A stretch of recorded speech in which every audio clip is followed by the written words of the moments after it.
to Geared for Growth. I'm your host, Mike Mortlock from MCG Quantity Surveyors. Today we've got a very special episode that is part of a two-part series with Melissa Goodin, who's a financial planner, but with a little bit of a different edge. Her business is Retire Me Young. So interesting to hear in the name of her business, it obviously sets out her goals and expectations for herself and her clients. In part one, we talked to her about money and the reason why people want to acquire a certain level of wealth and the freedom that it entails. She gives us some interesting insights into her own story, finding herself as a single mother on a modest income and how she actually moved to the point where she became financially free. She's got some really good insights in how to save money, some tips in how you can get better control of your cash flow. And in part two, we talk specifically on the property side of things as well. It's a really awesome interview with someone that's so passionate about finances and achieving the life of your dreams. Here's part one. Melissa Goodin, thanks for joining me on Geared for Growth. Thank you, Mike. Lovely to be here. The pleasure is all mine, and the reason why I say that is because I first met you as a co-presenter at a real estate investor night on the Gold Coast, and you had a very interesting T-shirt on, "Retire Me Young," and immediately I was kind of interested. Is that part of that, that FIRE principle? What's the angle here?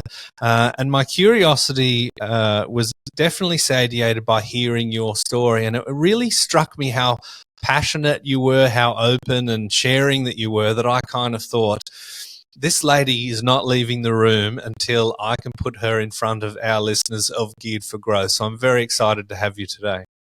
Thank you, Mike. That's very sweet. Yes, I am very passionate about it, so thank you. Yeah, and it comes through 1,000,000%. So Retire Me Young, that's the name of your business, of course. You are a financial advisor, but your traditional path is a bit unusual in the fact that it involves property. And there's a personal story that kind of really, I suppose, is a foundation for the good work that you do. Can you give us some insights into that? Yeah, and I might even start by going back to my original degrees in psychology. Mm-hmm. So as an advisor, I do tend to marry the two together. I do feel like your money should make you happy. And I feel like, that's what most people in this life want, really, is happiness. And I think money's the solution to happiness. So and then in answer to your question, I unfortunately found myself divorced and really unprepared for that, with 3 young children under 5 years of age. Probably my worst nightmare. Maybe there's other people in that situation that, maybe that resonates with them. And I guess at that stage I'd been an advisor for probably 10 years. So I knew what to do. I knew how to make money. I knew all the theory. And I kind of felt like, right, okay, you reckon you know what to do? You reckon you know finance? Well, then let's get this situation sorted out. I really didn't get much of a property settlement. We didn't have a lot. We owned a home. We had a mortgage on it. Young kids, high expense time of life. I had multiple mat leaves. Just a typical, I guess, family.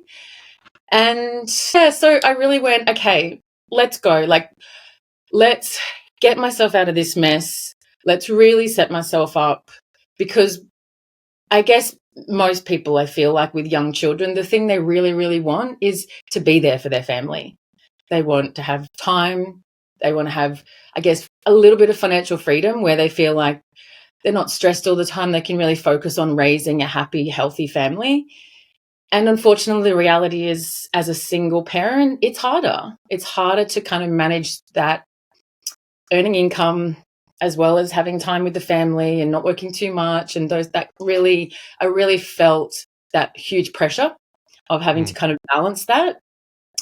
So, and I always wanted to run my own company. So I went, this is it. Okay, let's go. And really, Retirement Young was founded as a way to help myself and therefore help others do what I did to get yourself out of the rat race. I guess if we're talking Robert Kiyosaki, we're talking, you mentioned the FIRE movement. Yeah, it was really like Tim Ferriss and the 4-hour work week. I'm like, oh my gosh, people say this is possible. I know how the finance bit works. Let's go. Let's get this going. And yeah, it was a crazy hard 5 to 6 year really like sprint to the finish for me, to get myself out of the rat race, financially secure, passive income, and what I call semi-retired, which basically means that I choose my work hours, and really I'm in control of my life. And so, yeah, it turned horribleness into really a very grateful, wonderful situation for my family. 5 or 6 years is not a very, very long time. But before I ask you about that, I love the idea of thinking about happiness. You know, like the Greek philosophers would spend their careers discussing, you know, what is a virtuous life, what is a good life, what is a happy life. And I don't think, you know, apart from, you know, the pop culture daily stoic type books that sort of pop up and disappear, you know, Marcus Aurelius is very popular. But we don't spend a lot of time going, all right, well, like, what is life about, and how do I live a good life, and how do I be happy? You know, do you have any advice for people that perhaps haven't got the psych background and haven't come to that conclusion themselves, how to sort of start just having those introspective questions? Good question. And I actually think that question really does underpin what your financial strategy should look like as well. Because I feel like it's not until you work out who you are and what you actually want in life that you can then create a financial strategy that's going to get you those things. So I feel like it really is a foundational question. So how to find it? I guess it's that moment to moment of noticing in your day, noticing your body, noticing your feelings, and going like, when are the times in my day where I'm just crazy happy or really at peace? And what I noticed as a mom, it was when I was with my kids. I was just, I'm the kind of mom that goes down the slide in the park, Nice. swings on the swings, and runs around and does ninja warrior things with her kids.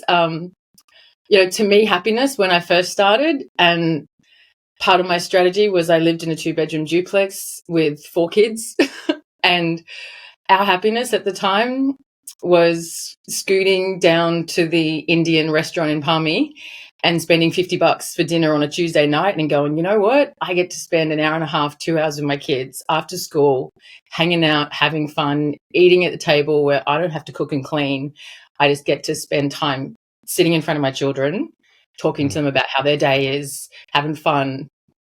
So for me, I don't know about if it's the same for other people, but for me, like, it was that just working out, like, what brings me joy. And honestly, scooting around Palmy brought me a lot of joy. And the great thing was it's free. So that was like, tick. Needed things that were free and crazy enjoyable. The other thing was learning to surf with my kids. I realized that, like, learning to surf and playing guitar. So me and my kids, we kind of like play drums, guitar, vocals. We have a little daggy band at home. Oh, that's great. But once you bought the crazy expensive guitar, it's actually not, it doesn't cost you anything. So those things are really simple things. Really, to me, a $40,000 holiday in the Alps, that doesn't make me happy, really. Kind of, it's, I mean, maybe one day when I can, you know, want to spend the kind of money on that stuff, maybe that makes me happy, maybe I don't know. But to me, I really just started with what are the things that I can do right now that are going to give me a crazy amount of happiness. And then go, let's get more of that stuff in life. And yeah, working a corporate job, putting on a suit, putting on high heels, that does not make me happy.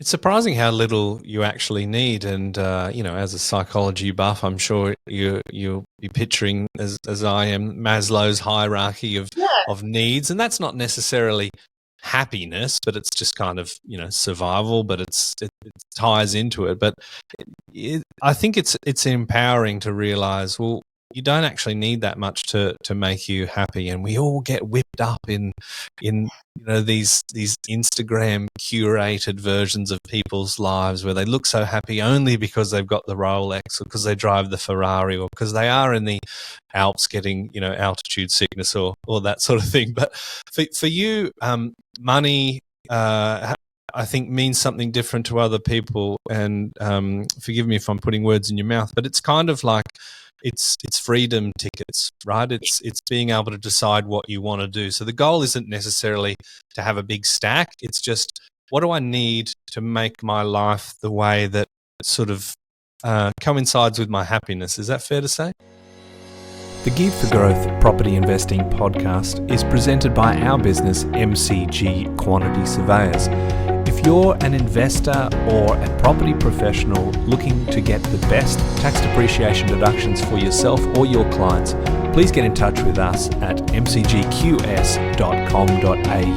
It's our mission to help as many property investors as we can to maximise their claims and maximise their property education as well. You know what I was noticing when you're speaking is this idea that I'll determine what's important to me. And I feel like that's the same for every human. I feel like society tells us this should make you happy, like a Tesla lease, a new car every 3 to 5 years. That should make you happy. I don't know, that maybe it makes you happy, and it's good. If that's what makes you happy, put it on the list, get it, and really love it and enjoy it. But what I was noticing as you were speaking is that it's about digging in like deep and going, what's my happy? And starting from that place, it's very empowering. I think the other thing was that it's like it's your life, I guess. It's, cliche, but it really is your life. And society has these rules around kind of maybe how you should live, how you should work, how you should do things, what you should value. But it's your life. So really, and I feel like the more you get financial freedom or financial control over your life, the more you start to get a lot of power that really starts to rise up, and you go, hang on a minute, I'm the boss of me, right? I feel like my kids get this. My 4-year-old daughter, she goes, Mummy, I'm the boss of me, you're the boss of you. I'm like, okay, got it. Maybe it took me a little while to realize that. Maybe it was not until I'm 40 that I started saying, now society, I'm the boss of me. Yeah. And so maybe that's part of the growth of us this adulthood that we're in. It's like maybe going back to children and like stamping our feet and going, actually, no, I'm the boss. I'll work out. Well, there's wisdom in children, isn't it? Like, isn't there? There's the Buddhist version of the uncarved block. Like all of these influence shape who we are. Look, I want to start getting to the financial side of things because, obviously this is the subject of this. And rather than just going and, okay, well, I want to be free, so I've got to make more money, you sort of approach it from a little bit of a different way. And to quote you, it's not how much you earn, it's the difference between what you earn and what you spend and what you do with it that makes you rich fast. So, was that the first step for you to go, okay, well, I presume in that situation, even though you would have had a reasonable job, you were limited in how much you could work, you were limited in your income and starting a new business. So people don't like me interviewing people to go, I was on $1 million a year and now I have 10 properties. I'm like, well, of course, that's easy to do. So, yeah. Tell us your story and how you analyze the expenses and put your money to work. Yeah, so I think this is where it comes down to, and what I've worked out with my clients, a lot of people say that I know we can spend less and blah, blah, blah, but they kind of feel like, what's the point? Because they feel like it's not really going to get them much of a benefit. Like, so why spend less every week if, you wake up in 5 years and your life isn't any different? It's kind of Yeah. maybe a little bit like losing weight. Like, why not eat that cream bun if whatever, what's it really matter? Kind of like, Yeah. my weight doesn't seem to change, right? So it's that kind of delayed gratification piece around. So for me, I had a very strong why. Like, and I guess I also had the benefit of going, I know if I do this, I know if I sacrifice for a set amount of time, that I'm going to get a massive benefit in the end. And maybe farmers get this. And yes, a lot Yeah. of the good books talk about this, sow into now, sow in, delay gratification, and you'll wake up and you'll reap the harvest. I think it's even in the Bible, right? It's been around for a very long time. But really, I think it is that daggy old-fashioned principle. And kind of people don't want to do it, really. I started with a whole lot less than most of my clients. But I guess I had a really, really, really clear path. And really what it came down to is, as an entity, as a family, as an individual, whatever, you need to be cash flow positive. And I always look at things from cash flow positive. It's like, I am just like the cash flow queen, probably. Like, I think a lot of read a lot of Robert Kiyosaki books as a kid, and it was totally on the mark. Like, it really comes down to cash flow. So for me, really what it came down to is I just lived on as little as possible, but to make sure that I could do it sustainably, because I knew it was going to be a 5-year run. I made sure I did spend money on things that made me happy. So I had regular holidays. It was like literally like once a month we were going on holidays, but we were going across the border, northern New South Wales, spending $300 on 2 nights accommodation. It was like, if you look at across a whole year, I probably spent $5,000 a year on holidays, but I was on holidays every month. And so for me, that was like, I felt like I was rich. I'm like, who gets to go on holidays every month? Like, definitely not the person who's going on $40,000 trips overseas. So it was around about that, like spending less than you earn, but then still spending money on the stuff that actually makes you crazy happy. And I, luckily enough, had things that weren't that expensive that made me crazy happy. And then it's really around being creative. Like, in order to keep my home, I was willing to live in a granny flat and rent out the property. And then a couple of years later, I was willing to live in a 2-bedroom duplex with 4 children, because that's all the bank would lend me, as with a new fledgling company. I could have stayed working, but I went, you know what, me working and earning a salary wasn't going to get me what I wanted in the amount of time I wanted it.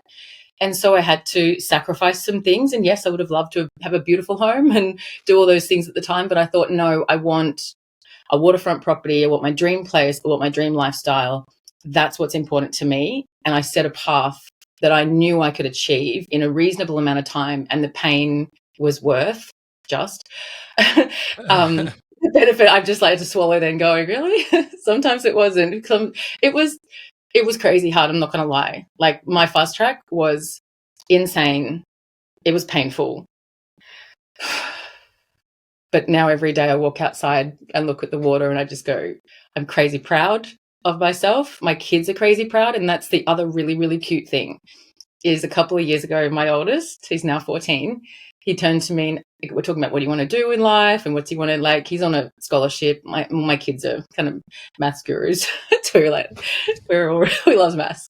I said, what do you want to do? And he turned to me and he goes, Mum, I've watched you struggle for half of my life. He said, I want to be like you. He said, I want to be an entrepreneur. I want to be an investor. And he goes, I know might not be easy, but I want to be like you. And at that time I turned around and thought, oh my gosh, this whole time my kids had watched what I was doing. And I think it's a really good lesson for them. Sorry, I'm getting a bit emotional, but no, it's heavy. I mean, like, what better compliment from a kid, and in an age where kids want to be YouTubers, right? Like, that's my youngest wants to be YouTuber, but I'm good with that. I'm like, that's probably hard work too, right? Yeah. No, but what I mean by saying that is that kids have got access to so many more glamorous outcomes, right? Like, because when perhaps you and I were in kindergarten, it was like, I want to be a fireman, I want to be a policewoman, I want to be a marine biologist or a vet, if you wanted to go a bit left field with it. Whereas today, kids are aware of so many more options, right? For him to say, like, and even with all the struggles, which, he's old enough to realize that was hard, he still wants to emulate your journey. So, that's amazing. Yeah, so I think in summary, delayed gratification is a really, really crazy powerful tool. And there's like studies that show that people with delayed gratification are generally end up being far, far, far more successful. So yeah, it's daggy old-fashioned advice, but really it works. So when you're working with clients, and you referenced before that most of your clients are in so much better position than you were at that point in time. And yes, there might be people in your situation that are listening and are empowered by what you've been able to do. But the average person has far much more scope to be able to achieve great results because, they might be a working couple, or they might have a higher level of income, but still you focus on saving money. So I think at the presentation you kind of said, I don't care who you are, I'm going to be able to save you some money. So how do you forensically look through people's profit and loss, as it were, and find those savings to be able to put them towards assets or savings that go to assets that are positive in cash flow? Okay. Good question, Mike. So, and yes, I do have a bit of a challenge that I'm pretty sure I can help every person. I've got 18-year-old clients that have got 50 grand share portfolios in 2 or 3 years. So, and they're working part-time while they're at uni, right? So if they can do it, definitely moms and dads with double incomes, you're on notice. It's definitely achievable. Yeah. So really the simplest answer to that question is, if you have a credit card and even if you're paying it off every month, it is not an excuse. It's not an excuse that flies. But the points, Melissa, the points. I know the banks, they love you and they love your points. Why do you think they set up a program that's based on psychology to help you spend more money? And then they make deals with companies that want you to spend more money, and they wrap it up in this lovely little package called points. Make it sound They're not evil. here to be your friend. They're not doing it out of the goodness of their heart, trust me.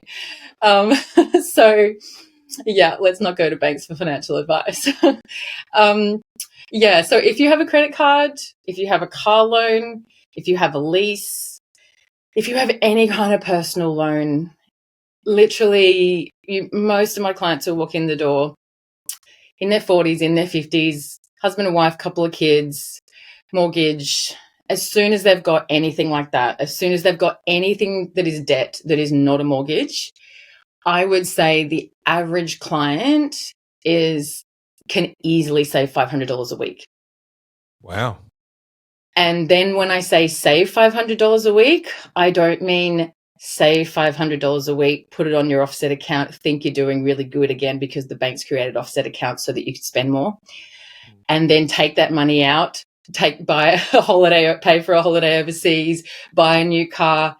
To me, savings means it has been removed from your personal cash flow and it has been put into the investment markets, whether that's a share portfolio, whether it's your super fund, whether it's an investment property. No, crypto doesn't count. So really, that is savings. Saving, not spending, and investing. Most people, a normal couple with a couple of kids and a mortgage, can be saving and investing $500 a week. It is, I would say 99% of the clients that walk in my door, even a single person on a modest income, could be saving $300 a week and investing. And when I run the numbers on that stuff, like in 3-5 years time, if you're buying $500 worth of shares, it's 25 grand a year you're investing in the share market. Like, we're talking $100,000 share portfolio in a handful of years, not even. Like, this is what your car lease is costing you. This is what your credit card is costing you. This is what your personal loan's costing you. That's what it's costing you. And that's why the banks make so much profit. because you're giving that money every week to them. Yeah, and you're getting some lifestyle benefits. You're driving around a nice car. You get to go tap, tap, tap on your credit card. It makes you feel good. You don't have to worry about your money. You feel like a king. It's like you free feel great. money. Oh, awesome. Like, I own this town. Beep, look at that. You I got to get work that until thing. you're 65. Yeah, that's where you're losing the government me. loves you. Keep turning the GDP over. Like, let's all stay on this rat race. It's awesome. Makes the world go round. Some of us, we want out of that gig. So I would say very easy. Yeah, I put a challenge out there. Husband and wife, couple of kids. Like, you come and see me and I'll show you $500 a week, easy savings. But really it comes down to structure. Most people, and probably this is the big thing that my company does, is we create structure. Most people run their finances. I have not actually seen a client who's walked in. Like, I've not seen a client. I'm going to be honest. I've not seen a client who actually has any form of correct structure. Barefoot Investor kind of comes close. I've not yet seen a client who actually does what the Barefoot Investor says and actually follows through on it. They usually set up all their buckets and then they sneak across some money from that account to this account and then take them from that account. Right. So despite all those millions of book sales, I'm no one's actually following. I love you, Scott. You're awesome. Totally agree with like 85% of what you say. But what I often end up doing for clients is I actually do the work so that they don't have to, because most people don't do it. So yes, it's really around having a structure that stops you spending money every day. It stops you tapping your card and actually has you investing. Like, you need to be investing every week. Like, literally every human in Australia needs to be investing every week. Every kid with a job needs to be investing, whether it's $5 a week into the share market. Everyone needs to be investing. I like that. And that's a pretty good segue to wrap this episode up, because this is a property podcast at the end of the day. And we will touch on investing for people that can't necessarily afford a property. But I know property has been a big part of your philosophy, and it's a big interest for you. So thank you for joining me on this one. And please jump on episode 2 next week, where we dive into the property side of the equation. Melissa, thanks for joining me. You're welcome, Mike. Thank you. Thanks, listeners.